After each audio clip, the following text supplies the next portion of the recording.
Bonsoir les enfants. C'est papa, c'est papa. Quand vous me voyez assis ici, c'est qu'on est retourné à la clinique. On a retrouvé le petit salopio. Petit salopio aussi qui aime prendre aux gens la tête et tout.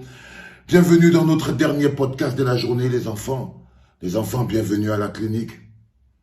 On dit chez nous, si ta vie ne sert à rien, essaie, bats-toi même au moins pour que ta mort serve à quelque chose. C'est un bon proverbe, hein? Il vient de l'inventer. Si ta vie ne sert à rien, il faut au moins que ta mort serve à quelque chose. Il y a des gens dont la vie et la mort ne servent à rien. Il y a des gens dont la vie même est un problème, l'existence. Battons-nous pour que ce soit l'une ou l'autre. La clinique a été surchauffée par le décès d'une TikTokeuse. Je dois avouer que je ne la connaissais pas.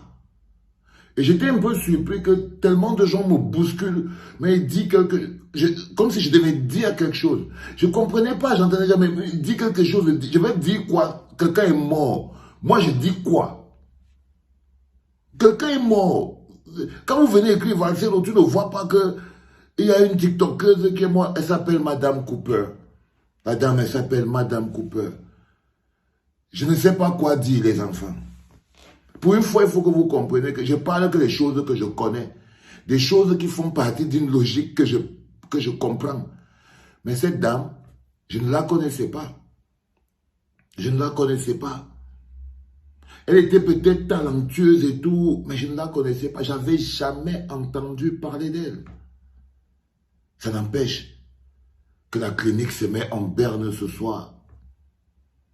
Ça n'empêche que même si je ne la connaissais pas, j'ai dû lire. Et j'ai vu d'autres personnes ont dit qu'elle a été empoisonnée. J'ai dit là, les Camerounais, aïe, aïe, Seigneur. Quand j'ai lu qu'elle aurait été empoisonnée, j'ai dit, man, voilà une TikTokeuse qui est au Cameroun, elle se bat pour vivre, elle vous donne du plaisir. Parce que j'imagine très bien que si vous la connaissiez, c'est parce qu'elle était bonne dans son travail. Et qu'elle vous donnait bien du plaisir. Et que vous étiez des milliers d'abonnés à sa page. Vous attendez donc quoi d'autre de plus? Elle a donc fait quoi de si énervant? Au point où la possibilité d'un empoisonnement soit mise sur la table. Une société malade, je t'appose-toi. Une société qui a le mal dans son corps est une société vouée à disparaître. Vous ne pouvez pas continuer d'un peuple, de fonctionner comme un peuple qu'on a perfusé avec le mal. C'est comme si le Cameroun avait couché avec le diable. C'est comme si les démons se multiplient au Cameroun. C'est tellement morbide. La mort est partout dans le pays. Partout, partout. Si ce n'est pas un TikToker, c'est une journaliste. Si ce n'est pas un journaliste, c'est un accident, 40 morts.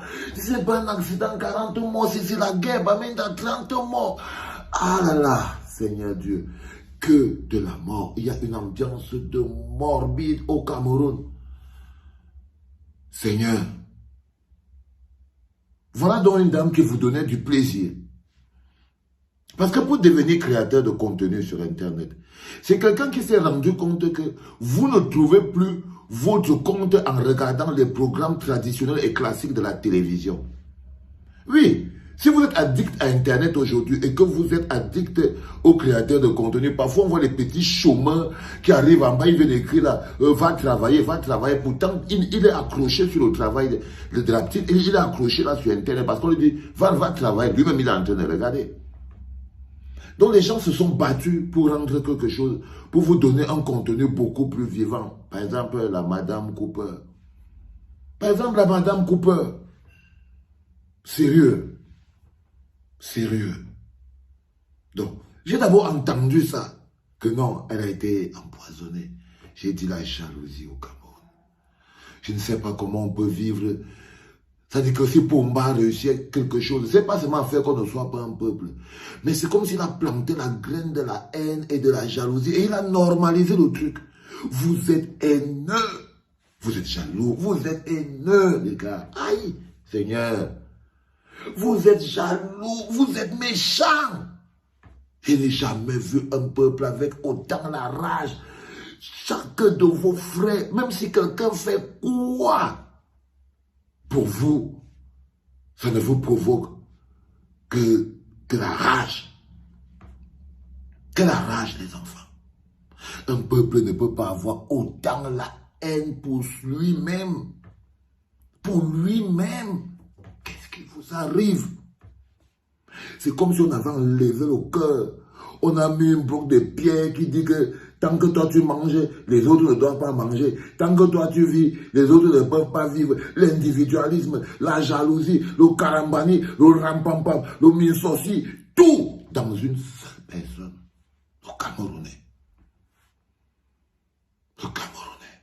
Là, vous sentez que je suis rentré à la clinique. Là, vous sentez que je suis rentré à la clinique. Et j'ai appris donc une fille qui a voué sa vie à vous donner du plaisir, à vous donner du bonheur. Elle a créé des contenus, tout pour que vous soyez bien. Moi, je vous dis bien que je ne l'avais jamais, même sur Internet, je ne l'avais jamais vu, la Madame Cooper. Jamais. Jamais.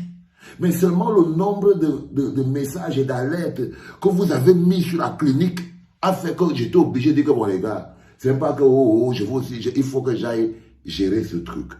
Et je suis parti lire qui était Madame Cooper, elle faisait quoi. Et quand j'ai vu, j'ai seulement compris que non, le problème c'est pas Madame Cooper.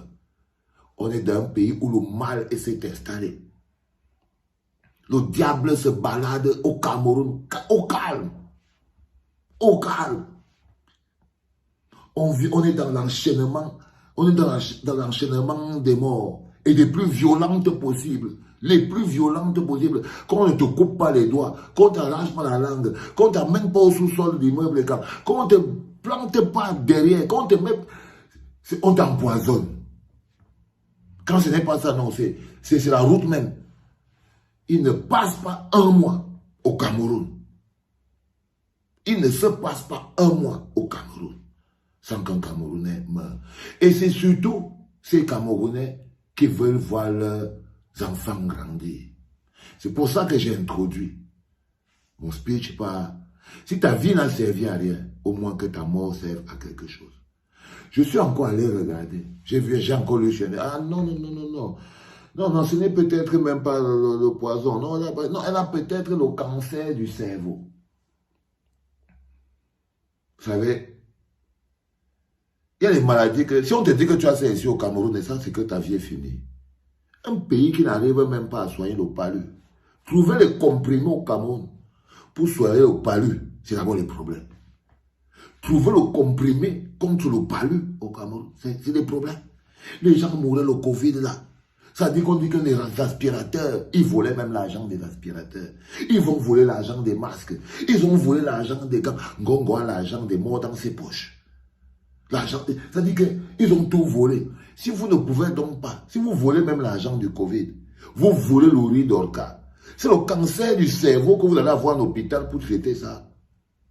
Non, au Cameroun, quand il y a des maladies, quand on te sort ça, le score de ça, tu sais que ton score est aussi arrivé. Oui. Tu sais que ton score est aussi arrivé. Par exemple, si on t'annonce au Cameroun que tu as le cancer du cerveau, tu as le cancer du pancréas, tu as la foi qui fait ceci, tu as ceci. Quand on te dit d'abord que tu as seulement le palu, toi tu commences à demander à Dieu que Seigneur, c'est comment? Est-ce que c'est mon tour? Nous voilà, est-ce que je dois déjà venir? Je me prépare, je fais comment? Seulement le palu. Seulement le palu. Seulement le palu te fait déjà demander à Dieu que frère, est-ce que c'est mon heure? J'ai aussi lu que non. Si elle n'a pas subi un empoisonnement dû à la méchanceté ambiante, parce que la haine ambiante qu'il y a au Cameroun, la haine ambiante, l'air que les gens... Tu regardes quelqu'un, tu sens. Tu regardes quelqu'un dans les yeux, tu sens. Tu sens le mal, tu sens le mauvais, tu sens la rage. Quelqu'un parle, ça veut dire que tout ce que vous rêvez dans vos cœurs, c'est que même ton concitoyen que tu ne connais pas, il doit lui arriver quelque chose de mal. Il doit lui arriver quelque chose de mal. Parce qu'il n'y a plus l'amour dans ce pays. Et je vous ai dit, Vous ne pouvez pas être dirigé par l'homme le plus haineux de la planète, pour moi. Il n'a aucun amour pour personne à part lui-même. L'homme le plus égoïste, le plus égocentrique, le plus méchant de la planète. Et vous pensez que la méchanceté et l'égoïsme ne vont pas, le manteau de la méchanceté et de l'égoïsme ne vont pas couvrir tout le pays. Non, non, non, non. Mais là, vous êtes encore chez vous toujours. Le karma se balade dehors. Chacun tamponne pour lui à son heure. Ça peut être un empoisonnement, tu es tombé dans un trou, ou les bandits t'arrêtent dans la rue. Mais ce qui est clair, c'est que même quand tu prends le car, tu pries le je vous salue Marie parce que tu ne sais pas si tu vas arriver. Et ce n'est pas forcément la faute du chauffeur du car. Ce n'est pas forcément la faute du chauffeur du car quand on a atteint un niveau de karma où les populations sont devenues complices de la destruction, de la mort. Quand vous-même, le peuple, non, vous n'êtes pas encore les populations. Quand vous-même, les populations, oh, je veux voir mes enfants grandir, oh, moi, je ne veux pas les problèmes. Vous chantez. Quand vous vivez dans un pays où les gens acclament et demandent la justice, veulent sortir le homme noir de prison, quand vous voyez un homme qui a planté son frère par derrière, il a fait de lui du sale, coupé la langue, coupé le... Mais vous voyez d'autres personnes pour l'argent, décider qu'ils vont faire une campagne pour défendre l'indéfendable. Comment vous ne pouvez pas être un pays karmiquement atteint quand vous vous rendez compte qu'il y a des Camerounais qui se lèvent, qui se sont levés et qui continuent même de se lever pendant que vous avez dit ah, il faut protéger les hommes là, c'est la jalousie, les hommes là, vous voulez son argent. Les gars, moi je ne vous mens pas. Un endroit là où il n'y a pas l'amour est voué à disparaître. Et ce pays est violent, karmiquement, en tout. En tout. Maintenant, je vous disais au départ, je vous ai sorti la formule du départ, que si ta vie ne sert à rien, que ta mort serve au moins à quelque chose. Qu'elle serve au moins à quelque chose.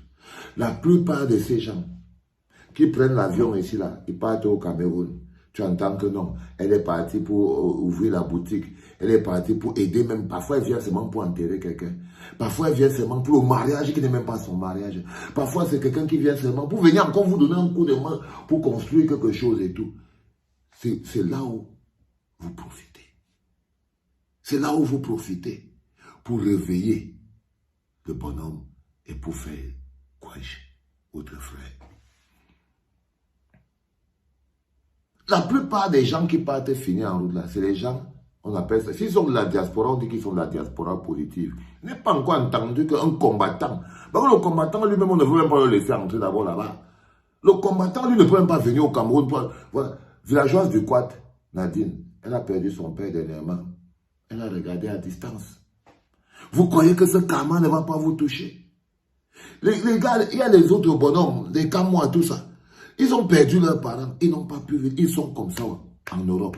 Chaque jour que vous forcez un enfant camerounais à ne pas assister aux obsèques de ses parents, chaque fois que vous forcez un Camerounais à rester à l'étranger, sachez-le, d'une manière ou d'une autre, vous le payerez.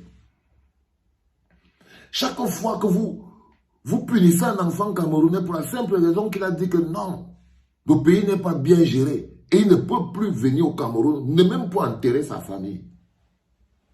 Même pour enterrer sa famille, il ne peut plus. Vous l'enterrez à sa place, seul. Et vous pensez que vous n'allez pas payer le prix de ce karma. Non, les gars. Donc, je tenais à vous dire que la Madame Cooper, je ne la connaissais pas. Mais c'est une occasion pour moi de dire aux gens, même quand tu ne fais rien, tu meurs. Au moins que nos vies servent à quelque chose. Autant mieux au moins mourir en faisant quelque chose qui est important pour le pays. Qui est important pour le pays. Parce que vous découvrez aujourd'hui que même ceux qui veulent voir leurs enfants grandir ne sont pas sûrs qu'ils vont finir par voir leurs enfants grandir. Ils ne sont pas sûrs qu'ils vont finir par voir leurs enfants grandir. Ils ne sont pas sûrs, les enfants. La vie n'est rien. Mettons-la au service des grandes choses. Les enfants, je suis rentré à la maison, je me sens bien. C'était le 3e podcast de la journée et le dernier pour aujourd'hui. Rendez-vous demain lorsqu'il sera 8 h pour le tout premier podcast de la journée, les enfants. C'était papa. Bonne nuit et bon dimanche.